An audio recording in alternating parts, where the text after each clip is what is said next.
ফেসিবাদী আওয়ামী লীগ আর ফিরে আসবে না, তাদের সহযোগীরা আর আসবে না। অতএব ফেসিবাদ বিরোধী আন্দোলনে যারা রাজপথে ছিল, ভূমিকা পালন করেছে, যারা গত 15 বছর জুলুম নির্যাতনের শিকার হয়েছে, তাদের মধ্য থেকেই কোনো রাজনৈতিক শক্তি ক্ষমতায় যাবে, এটাও পরিষ্কার। এদের মধ্যে আমরা দেখতে পাচ্ছি বাংলাদেশের জনগণের মধ্যে দুটো শক্তিকে নিয়ে আলোচনা হচ্ছে। একটি শক্তি বিগত দিনে কয়েকবার ক্ষমতায় ছিল, আর একটি শক্তি হলো বাংলাদেশে ইসলামপন্থী শক্তি। আমি যারা বিগত দিনে, আমি নাম বলতে চাই না, বিগত দিনে যারা 3-4 বার ক্ষমতায় ছিল, এখনো যারা মনে করছে ক্ষমতায় চলে গেছে, এদের প্রতি আমি বিনীতভাবে বলতে চাই, জনগণ মনে করে, আমরা মনে করি আপনারা অতীত থেকে শিক্ষা গ্রহণ করেন নাই, আপনাদের অতীত চরিত্র পরিবর্তন হয় নাই, আপনারা সংশোধন হন নাই। আমরা বিনীতভাবে অনুরোধ জানাচ্ছি, আপনারা সংশোধন হয়ে যান। আপনারা নীতিবাক্য উপর থেকে বলেন, নিচের দিকে আপনাদের কোনো কথা শুনে না। তাহলে আপনারা যারা নিজেদের কর্মীদেরকে নিয়ন্ত্রণ করতে পারেন না, তারা কিভাবে দেশ নিয়ন্ত্রণ করবেন, এটা আমাদের বুঝে আসে না। বর্তমান অন্তর্বর্তীকালীন সরকারকে বলতে চাই, তাদের মধ্যে সিদ্ধান্তহীনতা বিরাজ করছে। আমাদের কাছে মনে হয় তারা পরিকল্পনা করে এগুচ্ছে না, যেদিক থেকে তাদের উপরে চাপ আসে তারা ওদিকেই হেলে যায়, এটা তো ঠিক নয়। গতকালকে প্রধান উপদেষ্টার সাথে আমাদের একটি বৈঠক ছিল, তিনি বলেছেন আপনারা যখন একসাথে বসি রাজনৈতিক দলগুলো আমি শক্তি পাই, আবার পাশে না থাকলে মাঝে মধ্যে একাকিত্ব অনুভব করি, আমি একা হয়ে যাই। তার মানে তিনি এখনো পর্যন্ত নিজের উপর আত্মবিশ্বাস নেই। আমরা পরিষ্কার বলতে চাই, আপনি জুলাই বিপ্লবের পরে ঐক্যবদ্ধভাবে জনগণ আপনাকে গ্রহণ করেছিল, আপনাদেরকে বসিয়েছে।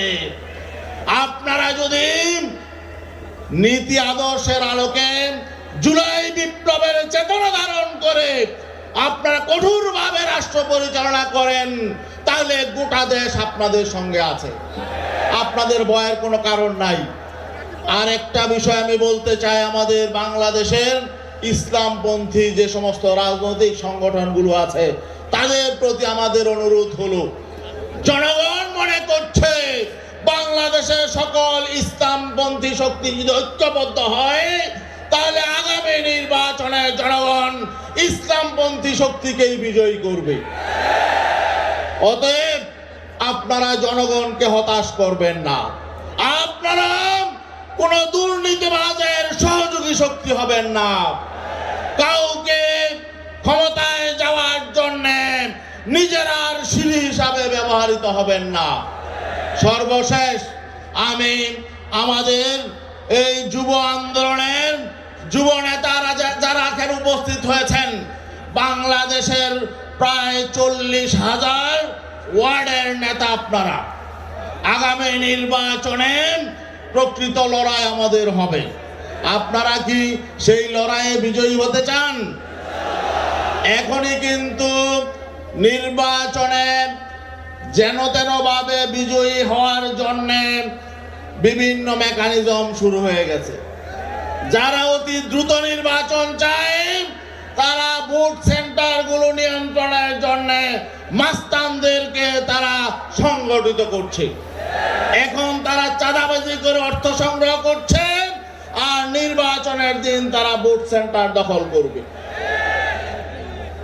আর আমি আমাদের এই যুব শক্তিকে বলতে চাই, এই বাংলাদেশে জাতীয় নির্বাচনে প্রায় 42,000 ভোট সেন্টার রয়েছে। এই 42,000 ভোট সেন্টার পাহারা দিতে হবে। তার আগে ভোটার তালিকা ঘরে ঘরে গিয়ে সংশোধন হবে। যারা ভোটার হয় না এখনো, প্রত্যেক এলাকায় গিয়ে গিয়ে বাড়িতে গিয়ে গিয়ে তাদেরকে ভোটার তালিকায় তাদের নাম অন্তর্ভুক্তির জন্য সহযোগিতা করতে হবে। এবং আরেকটা আমাদের বড় কর্মসূচি হলো স্থানীয় সরকারের ৬৫,০০০ প্রতিনিধি রয়েছে। ইউনিয়নের ওয়ার্ড মেম্বার, ইউনিয়ন চেয়ারম্যান, উপজেলা চেয়ারম্যান, ভাইস চেয়ারম্যান এবং পৌরসভার কাউন্সিলর, মেয়র সহ প্রায় ৬৫,০০০। আজকে এই সম্মেলন থেকে গিয়েই এই ৬৫,০০০ প্রতিনিধি যুব আন্দোলনকে ঠিক করতে হবে। রাজি আছেন ইনশাআল্লাহ? আল্লাহ রাব্বুল আলামিন আমাদেরকে মানুষের আকাঙ্ক্ষা পূরণের জন্য এবং আল্লাহ রাব্বুল আলামিন তার জমিনকে যেভাবে দেখতে চায় সেভাবে সাজানোর জন্য, মানুষের অধিকার প্রতিষ্ঠার জন্য আমাদেরকে কবুল করুক। আরেকটি বিষয় শেষ করতে চাই, জুলাই বিপ্লবকে ইতিহাসে যাতে ধারণ করা হয় এজন্য ছাত্ররা একটি প্রোক্লেমেশন চাচ্ছে, কিন্তু অনেকে বিরোধিতা করছে যে না, কোনো আর সময় নাই, 5 মাস 6 মাস পরে ঘোষণাপত্রের সময় নাই। সময় আছে, সময় চলে যায় নাই। অবশ্যই এই সরকার, অন্তর্বর্তীকালীন সরকারকেই এই জুলাই বিপ্লবের একটি ঘোষণাপত্র প্রকাশ করতে হবে, ছাত্রদের যাতে নিয়ে আর আন্দোলনে মাঠে নামতে না হয়, এটা আমাদের বার্তা। আশা করি কে চাইলো কে চাইলো না, যারা আন্দোলনে নেতৃত্ব দিয়েছে, যারা জীবন দিয়েছে, তারা এটা চায়। অতএব কে চাইলো কে চাইলো না দেখার বিষয় নয়, একটি ঘোষণাপত্র থাকতে হবে। আসসালামু আলাইকুম।